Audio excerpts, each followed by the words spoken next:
ஒரு பெரிய ஏத்தம் என்னன்னா, வால்மீகி ராமாயணத்துல இருக்கிறதுலயே ஒரு பெரிய சுவாரஸ்யம் சமுத்திர மதனத்தை பத்தி வால்மீகி ராமாயணத்துல இருக்கு. ஸ்கந்த புராணத்துல இருக்கிற குமார சம்பவத்தை பத்தி வால்மீகி ராமாயணத்துல இருக்கு. தக்ஷ பிரஜாபதி எப்படி தாக்ஷாயினிய அப்பா வீட்டுக்கு அனுப்பிச்சார் அப்படின்றத பத்தி இருக்கு. நிறைய பேருக்கு தெரியவே தெரியாது இதெல்லாம். என்னடா இது வால்மீகி ராமாயணம்னா ராமர் தானே பத்தி பேசுவா அப்படின்னு. ஆனா வால்மீகி ராமாயணத்துல நிறைய ஏற்றங்கள்லாம் இருக்கு. ஏன்னா இன்னைக்கு அளவுல நமக்கு நிறைய பார்த்தீங்கன்னா மிஸ்கன்சம்ஷன், தவறான ஒரு இதுவெல்லாம் இருக்கு. நிறைய ராமாயணங்கள் இந்த உலகத்துல இப்ப வந்திருக்கு.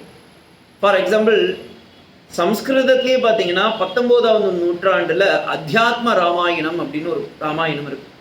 அந்த ராமாயணத்துல நிறைய கிளை கதைகள்லாம் வரும்.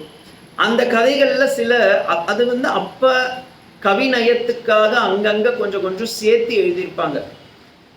ஆனா அதுல நிறைய இப்ப இது எப்படின்னா, நம்ம ஒருத்தர் காதல இன்னொருத்தர் காதல அப்படி கேட்டுட்டே வரும்போது என்ன ஆயிடுதுன்னா, 1 2 ஆகி 2 4 ஆகி 4 10 போயிடுது.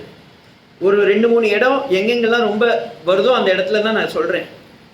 உதாரணத்துக்கு பார்த்தீங்கன்னா, ராமர் பொன்மானை பிடிக்கிறதுக்கு போறார்.